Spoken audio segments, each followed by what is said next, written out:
Bismillahirrahmanirrahim. Good afternoon, assalamu alaikum, and welcome to Sports Extra. I'm your host Ahmad Nawaz with the latest roundup of sports today. Let's take a look at what we're discussing. We'll start off with some terrific news for Pakistani fans.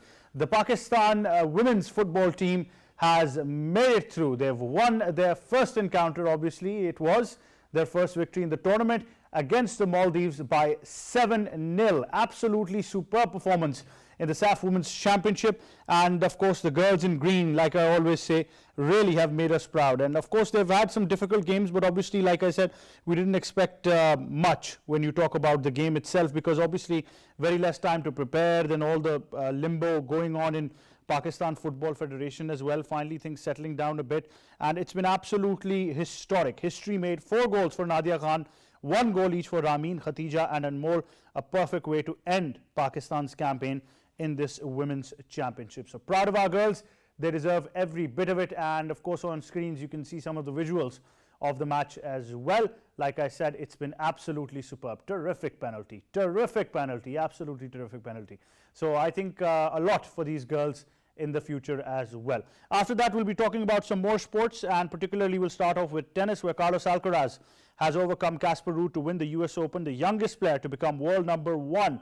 We've seen that before, haven't we? Rafael Nadal, and now another Spaniard filling in those shoes as well. Alcaraz has been absolutely superb throughout the tournament, and he has been talk of the town when you talk about these next-gen tennis players as well.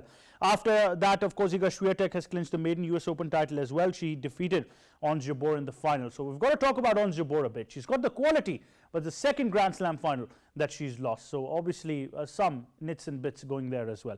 And then, of course, we'll be moving on to cricket, where England have beaten South Africa by 9 wickets, and they've won the third test to win the series as well. Ollie Robinson is player of the series, player of the match, Kagiso Rabada the player of the series as well.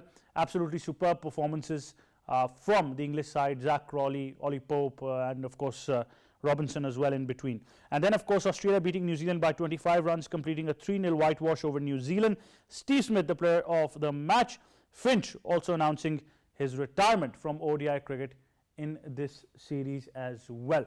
Now to talk more on the entire gambit of topics that we have, we'll be talking to our guests as well. But first of all, like I said, the girls in green have made us proud. Congratulations to everybody who was part of this women's team of Pakistan football, including each and every official of the Pakistan Football Federation and the Normalization Committee as well. To talk about this further, we've been joined by the honorable member of this Normalization Committee of the Pakistan Football Federation, as mandated by FIFA, Mr. Shahid Khokhar. Assalamu alaikum, Shahid bhai. How are you, sir? Walaikum assalam. I'm good. How are you, Ali? Alhamdulillah, I'm very well. Great to have you. Shahid bhai, first of all, congratulations to you, the Normalization Committee, Pakistan Football Federation. What a way to end the tournament. I would say these moments should be shared with the whole nation of Pakistan, and these are the excitement moments to be shared with the whole nation. Actually should feel pride for the women athletes. Alhamdulillah. I want to discuss with you something very pertinent. I was very disappointed by the reaction of so-called, I will say this again, so-called experts on sports of what they've been doing, especially, the girls lost against India. Then they lost the second match as well. We did not expect a result-oriented tournament. We were just happy to see the girls play because of the timeline that was there. It was a miracle to even have a girls team participating. Yeah. I would not comment more on the specifically person-based this what you are talking about. But I would say that I would agree what you have said, and I personally, I am also. We took it in a very strange way, that why the people are talking like this, other than they say that after 8 years, Pakistan's national women team is participating in some international event, and they are trying to disappoint the people instead of giving them a hope. And instead of saying that we are standing with our women athletes who have come after breaking so many barriers, you can understand that how difficult it is in certain areas to go beyond the stereotypes and break those barriers. So even if they don't win, even then it is something great out of them that they are still playing football. And once they have won, these are the historic moments. It's very important to understand the focus of the normalization committee in order to send these girls to the tournament, because when I was there I talked to you as well. So the direction was very clear with the normalization committee, especially under the guidance of Haroon as well, that we have to make these girls participate in a tournament. Yes, you are 100% right. And we never thought about the victories or what it was. You can say priority number 3. That what could be their performance. Priority number 1 was Pakistan participate in an international event. Priority number 2 was it should be the journey should start from our women team, women athletes, and we want to show to the world, we want to take that image to the world that we are not a backward nation. Our women, we give opportunities to our women football team to participate at international level. So you are right. Our focus was there to give this grand opportunity to our women athletes. How special is this, Shahid bhai, when we see the sharing of experience in a tournament like this? Especially, I want to comment on Nadia Khan, the way she's brought her international experience into the side, and today, of course, scoring 4 goals. But as a unit and as an individual herself, she's been playing league football abroad. But how special has it been for her? We've seen it wearing her national colours. Yes, I think I could not meet her because she traveled direct from England to Kathmandu. But the spirit we have seen, the team manager and the rest of the players, what they have told about her, and the way she gelled in with the other team members, and the way the manager and the rest of the team management, they told us that it seems that she was with us from the day one. So and she carried such a national spirit you cannot imagine, and how happy she is today, I cannot tell you. Unfortunately, yeah.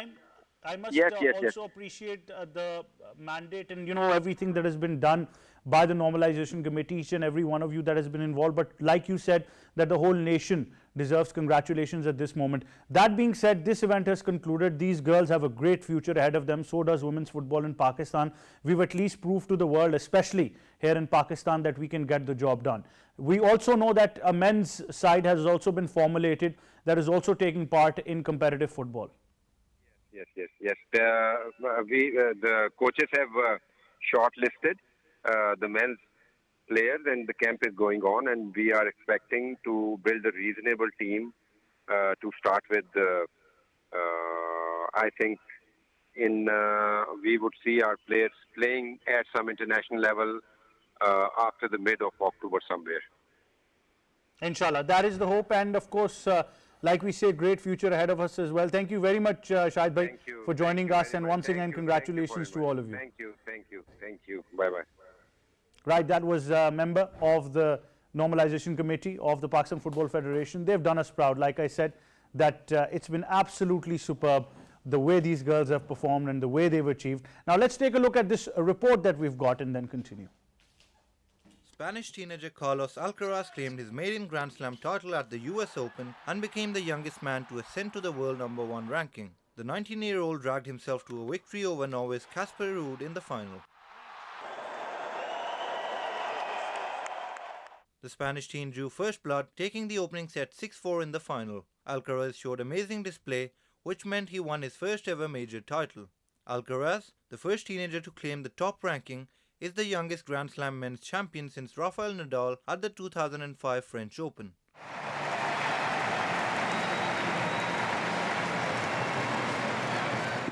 On the other hand, world number 1 Iga Swiatek capped a dominant season by beating Tunisian 5th seed Ons Jabeur at the US Open to win a second major title of 2022. After a one-sided first set, 28-year-old Jabeur settled midway through the second, but it was not enough to stop Swiatek from clinching the title. It was twice French Open champion Swiatek's first Grand Slam title on a hard court, and the 21-year-old is the first Polish woman to win the US Open. Earlier this year, she put together a 37-match winning streak that enabled her to claim 6 titles in a row. There you have it. All you need to know about what we're discussing up next, and of course the US Open in detail. Carlos Alcaraz, what a moment for the youngster as well. Like I said, we've seen that happening before in times of history. Yet another Spaniard making his mark on the world of tennis. And then of course on the women's side, Iga Swiatek and Ons Jabeur, you got to really feel for her. We'll be discussing all about this in detail. In studios, we've been joined by tennis player, also a fellow anchor, somebody who's just flown in like a tennis volley herself as well. Meheq Khokhar. Assalamu alaikum, Meheq. How are you? Assalamu alaikum. I'm good. How are you? I'm great. Great to have you on the show. First of all, US Open, we know, is probably one of the biggest Grand Slams of the calendar year. Yeah. Now, I must come to Carlos Alcaraz because where so many players have been discussed, I feel he's gotten a bit of that less limelight, but he's delivered. You know, he wasn't a part of the next gen that we know about for a long time. Nobody, you know, he just came out of nowhere. He's still very young. He just turned 19 this year. And, you know, he says it himself. He's like, you know, I've improved so fast that I wasn't even expecting any of this to be compared to Rafael Nadal. He goes, I feel like, you know, you're doing the right things if you're being compared to somebody like Rafael Nadal. And I mean, it's just absolutely exceptional. His rise has been exceptional. We saw him, you know, coming up for the first time last year at the US Open. He had a remarkable run at that time. And then all of a sudden, you know, it was just phenomenal what he's achieved. And honestly, you know, Ahmad, when you look at him play, it's like I feel like he's going to be one of the greats out there because his movement is just absolutely spectacular. Yeah, well, I don't want our viewers to get confused. We're obviously talking about the US Open, so we just get that into perspective. You know, let's be honest, his opponent was no walkover. He got some fierce competition and he played well throughout the tournament. Yeah, he did. Casper Ruud, you know, it's been a great year for him too. It's really nice to have these upcoming champions, you know, coming up because we know that sooner or later, unfortunately, the Big Three era will be over. They will have to retire, age is catching up. But, you know, Ruud as well, he's a very humble, down-to-earth kid. You know, he said it himself. He's like, you know, after reaching the final of the French Open this year, I didn't think if I'd be able to reach a final of a Grand Slam ever again. So, you know, I mean, it was a tough call about who was going to win, Ruud or Alcaraz. But I think just when you look at Alcaraz, I mean, they're both spectacular, both full of energy, you know, great speed in the court. But Alcaraz is just another level. I mean, the way he's so aggressive with his, you know, ground strokes, but at the same time, the way he reaches those ungettable balls, when you're watching him play, you're just in awe because it's just absolutely spectacular. He's got the speed of Nadal, he's got the agility of Djokovic, and he's got, you know, the reach as well, and he's got like the ground strokes of Federer. It's just spectacular, and he's only 19, so we've got a lot to see coming from him. Well, nobody likes losing. Yeah, I know that nobody does, but let's be honest about it. But losing a Grand Slam final, what's that mental toll on a player? You know, honestly, it is probably one of the most heartbreaking things because you've made this amazing run, you know, in those 2 weeks, you've reached the final. Then all of a sudden you have all this pressure on you because you're like, you know, I've made it so far. I just need to win one more match. And let's be honest, you know, people remember the person who wins the Grand Slam, right? Not the one who loses, even if it's like a 5-set thriller, or in women's, if it's a 3-set thriller, right? At the end of the day, people will remember who was the Grand Slam champion, as we saw from last year between Leila Fernandez and Raducanu, right? But so I think the fact when you lose a Grand Slam final is absolutely heartbreaking, but at the same time, I think players should take a lot of positives out of it because just to reach the final of a Grand Slam is something that so many, millions of players all over the world work hard for, and that is basically like, that's the top thing in tennis that you can achieve. But at the same time, being the youngest number one is also a pressure on you as well. I mean, yeah, I don't know. I think he said he's like, I'm just trying to not think about it because it's very easy to get distracted at this point, right? You can just be like, oh my God, I'm just improving so much so fast. It can be very overwhelming. But I think maybe his team and they managed to keep everything cool regarding that, and it shows because he's the new world number one. I think he's the youngest world number one the youngest that ever has been, and then after Nadal, he's the youngest Grand Slam champion. So it's just absolutely spectacular. I'm very happy Absolutely. for him. Coming yet to yet another heartbreak, and I'm glad Meheq's here because twice in a row on Zubor. I mean, I honestly thought this could be the game for her. But then I started thinking maybe there's a fitness issue. I just wanted to, give her some time there. But Iga Swiatek, you just cannot get through that power. They say that basically Ons they call her unstoppable. But in this aspect, I would definitely say I think this year Swiatek has been on top of her game. She's Ruthless. been unstoppable, right? I mean, it's just absolutely spectacular. Her form, she did speak about how she's been working on her mental toughness a lot. We've seen videos of her where she's like in the locker room and she's like listening to God knows what before her matches, right? Metal probably. Yeah, God knows, right? Maybe she's meditating, maybe, I don't know, she's trying to get into that zone where she can perform her level best and not be distracted. That's the thing that tennis players do a lot, they meditate to get into that mindset. What's your plan to do that? I've done that before where I've like meditated, listened to these things, so when I get on the court, I'm like not distracted and I'm just in this mental state where you're like in the zone. You're just like, in the court and you're in the zone. Yeah, tennis numb, you can call it tennis numb. But honestly, like I think in that aspect, because we know tennis is such a mental and physical game, so I think it's very important. This should be an example to the upcoming players, how important mental toughness is. So work on that as you're working on your physical fitness as well. And I think it just shows in her performance. But going towards the change of the guard, of course, we know that Serena's not there anymore, and obviously the world of tennis is never going to be the same. Yeah. But we've been calling so many names, right? There have been so many names. We've been discussing Naomi Osaka, Bianca Andreescu at a point was there in the discussion. Like you mentioned, Leila Fernandez, Emma Raducanu, with so many names. Yeah. Now, of course, there are names that are popping up. Could Iga Swiatek be that one? I feel like she already is that one because she's young, remember? She's still got a lot of time ahead of her. I do believe age is just a number, but she's already shown us what she's capable of. She's a 3-time Grand Slam champion already, right? So nobody can be like, oh, it was a fluke, you just won once, because people like to criticize a lot, on social media. It can be ruthless. People can be ruthless, but no, I mean, she's shown us time and time again what she's made of, what she's capable of. I don't think she really has any proving to do to anybody, but yes, we've got a lot of other names as well that are coming up. But again, there will never be another Serena. Let's remember that. Never. I'm sorry, but there will never be another Serena. She changed the game. The game evolved because of the Williams sisters, her and Venus. Absolutely. It's never going to be the same again. That should be a bumper sticker by now. It should be, definitely. So that should be, there in bold. Yeah, that's definitely. the way to put it. But Meg, thank you very much for joining us. Thank you so much. And of course, at this moment, we must ask you, how's your game and training going? Coming back from a successful international tournament. Yeah, that was good. That was good for us. But honestly, I'm just really drained because I've been playing at like 11 a.m. or 12 p.m., which is the hottest time of the day. Don't ask me why. I'm like the only person there out at that time playing. I don't know why. Hopefully the time will change soon. The weather's changing as well, so that's good. But yeah, just trying to stay in there. Trust me, she's really putting it all this time. The biceps can speak for themselves. A lot of power tennis coming from Meheq Khokhar. But thank you very much for joining us. All the best to you as well. Thank you. And on this moment, let's take a short break and then come back.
Mosque, or the Royal Mosque in Lahore, commissioned by the 6th Mughal Emperor Aurangzeb in 1671 and completed in 1673, is the second largest mosque in Pakistan and South Asia and the 5th largest mosque in the world. Epitomizing the beauty, passion and grandeur of the Mughal era. It is Lahore's most famous landmark and a major tourist attraction. Capable of accommodating 5,000 worshippers in its main prayer hall and a further 95,000 in its courtyard, it remains the largest mosque in the world. From 1673 to 1986, a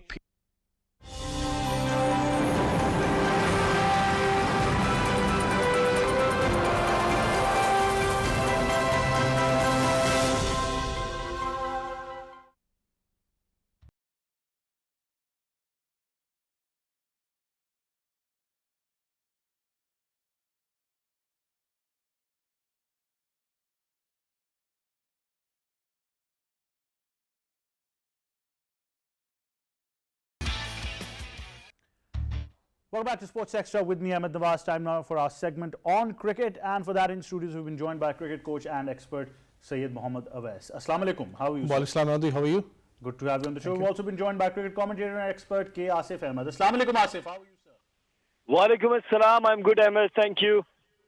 Right, Asif, I'll come to you. First of all, England has just been terrific. We came across a stat the other day as well. They've won majority, almost all of their games that they've played under this new combination of the captain Ben Stokes and coach Brendan McCullum. While if you look at the previous era of Joe Root, they lost almost 17 of them, if you can go into that perspective. But the fact is that everything is working according to plan.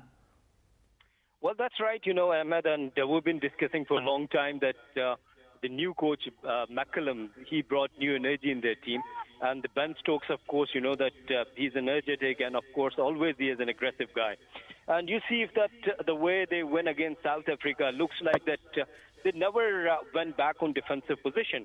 And though South Africa is struggling, the batting is struggling, but you see that the bowling of England, they're even senior and junior, both of them, the players, they're performing well. You talk about Stuart Broad, you talk about Ollie Robinson, and then he got 7 wickets, right? 5 for 49 in first inning, 2 for 40 in second inning. So I think that the change in your dressing room, the change in your management, the change in your coaching staff, it matters a lot. And before, as you mentioned about Joe Root, that he was the captain with the strong team, almost with the same team, they were not producing the good results. Asif, just for my knowledge, he's a permanent coach, right? Not an interim coach. Are you referring towards Saklan Mushtaq? I was being general. Well, see, this is called planning, actually, Ahmed. And people like you, like Owais sitting in the studios, we guys love cricket. And when we are criticizing, it does not mean that we have personal agenda or any personal interest. We're just talking about that we want better cricket in Pakistan the way South Africa did in South Africa. They will be definitely learning with their mistakes. But I'm sure that we won't be learning with our mistakes and we'll be sticking towards our decisions.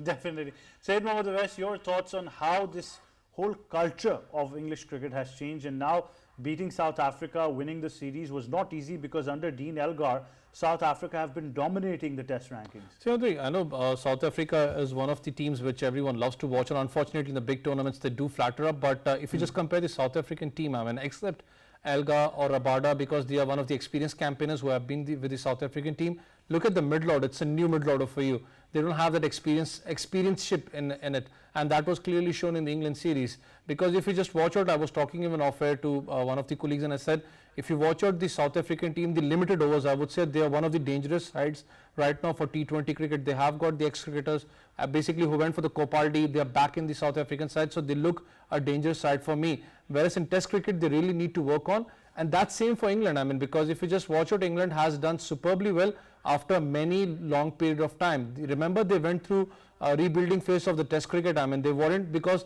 look at in England, I mean, in short period of span of time, they have been a good one-day and a T20 side. I mean, they're good white ball cricketers. But remember the test matches, they were struggling with the opening department, they were struggling with captainship.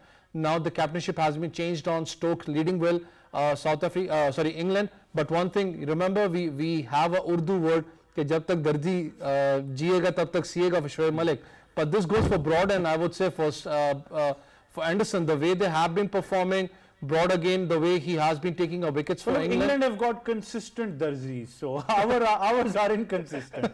So that's the thing I would say. I mean, the biggest thing what I love about is, Ahmad bhai, even remember Broad was hit for 6 sixes, and if unfortunately if he belonged from the Asian region, I would say he would have vanished from the totally cricket. But that guy, remember, he went through so much scrutiny, he went through so much backfire and all that, and you know how the English media is. He came back strong. He left the limited cricket and he focused on red ball cricket, and now you can see him, he's one of the most leading fast bowlers in the world for test cricket. That's what English cricket is about. And one thing again, the England have done superb job over here by beating South Africa, but again South Africa really will have to work on the red ball cricket. They have done fabulously well for the T20 side. It looks a good T20 side for World T20, but they need to work hard on the test matches. They do need to work hard, and of course they need to maintain that as well, because like I said, England are becoming a very, very dangerous side as well. Asif, still some problems for England to address, especially that opening department.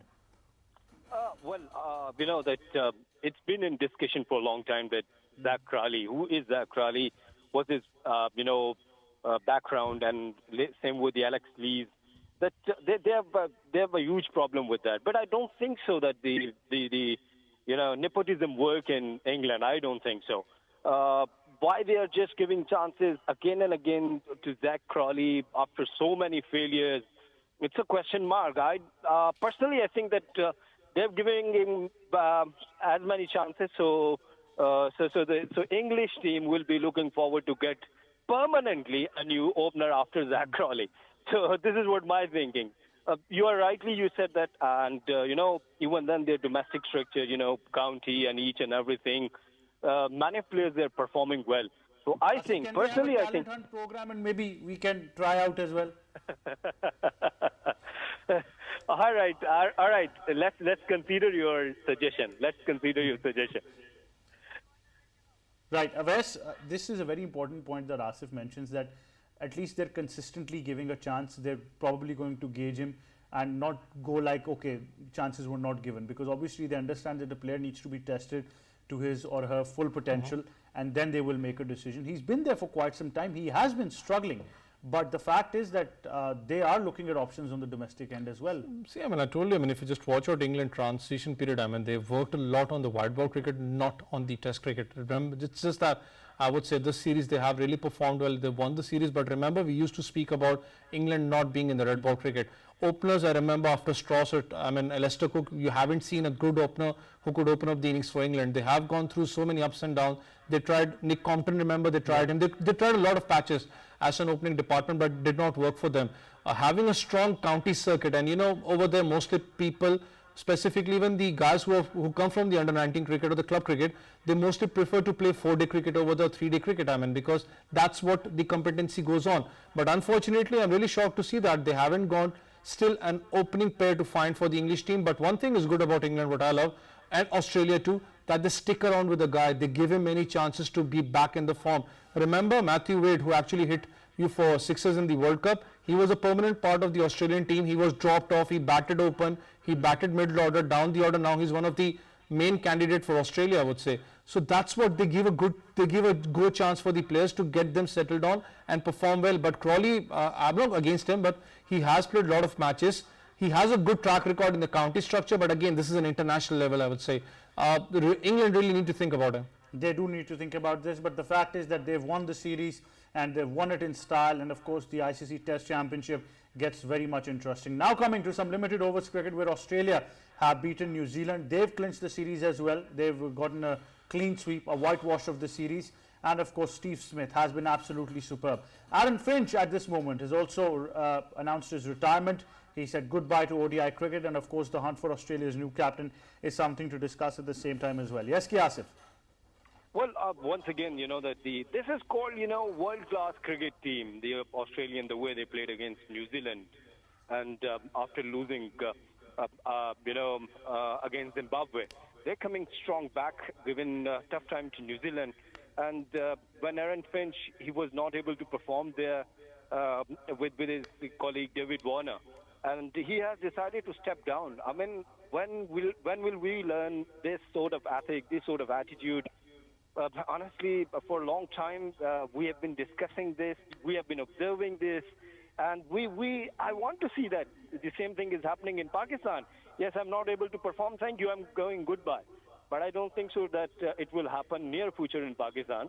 But the way, see, 44 for 5 and you're chasing down 230 against New Zealand, a very strong bowling side. And, Alex Carey, Cameron Green, they're performing. If their top order is failing, this is called middle order batting. This is not Khoshdil Shah or Asif Ali or Fakhar Zaman or Iftikhar, who are just there for the sake of their names. So I think we're really well played by Australia, and this is called super notch team. This is called world class team, and that's why they're the world champions. Asif, a bit about Aaron Finch as well. Aaron Finch, I must say that the way he announced his retirement, it's little early, but I mean, see, this is what their ethics are. I mean, I cannot perform for my team, and my team and my country comes first. And that's it. If I'm not able to perform for my country, I'm going goodbye. I'm giving chance to another guy. So it's too early, but once again, I appreciate his decision. Yes, Owais, your thoughts? So, I mean, one thing about Australia, they're one of the big teams who play big matches. I mean, remember the World T20, they were nowhere near. I mean, no one said even they would win the World T20, and they came from nowhere the way the people won against Pakistan and won the T20 against New Zealand, if you remember. Same thing happened up over here. I would say New Zealand were looking good in the last match. I mean, balled them out, got them under pressure, but they have got such a strong batting lineup. Down the order still, they have got batsmen who can bat on. Aaron Finch leaving at the perfect time, I would say, because rightly pointed by Asif bhai, Ahmad bhai, one thing is good about Australia. It's not that they see their bad failures. I mean, it's see they, if on the peak of the career, they leave it with respect. I mean, what's needed at that time. And Finch departing up over here is one thing, a great examination it would be for the Australians, which captain leads for Australia. But I personally feel so Smith needs to come back, I mean, because he led the Australians well and he's capable of doing it. A lot of names are under consideration and Steve Smith is one of the favourites, but at the same time, they're also eyeing at Alex Carey maybe, or even Pat Cummins.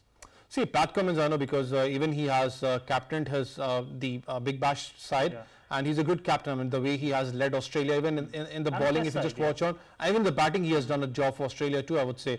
A senior campaigner and an experienced candidate. Obviously, he's leading the side well in the Big Bash League. But again, it's the Australians. Would be interesting to watch on who's the captain for Australia, because for me, again, it would be Smith. I know whatever happened on the incident, but he was a guy who actually led Australia well, and he's capable of doing it, because you have got, it's just, I guess, not a full month too. You have got the T20 World Cup coming up, so it would be an exam for Australia whom to get on. Asif, your thoughts on who can be Australia's next captain now, because this is a question, and the culture in Australia is that they won't just make a captain who's in prime form, or who's talented, or who's scoring, or who's taking wickets. They will make a captain who will, of course, be an example for the youngsters to follow. Yes, let's see, Ahmad. Either we will be getting a surprising decision from Australian Cricket Board, Cricket Australia, or they're coming up with the same, like, as you said, Alex Carey performing so well.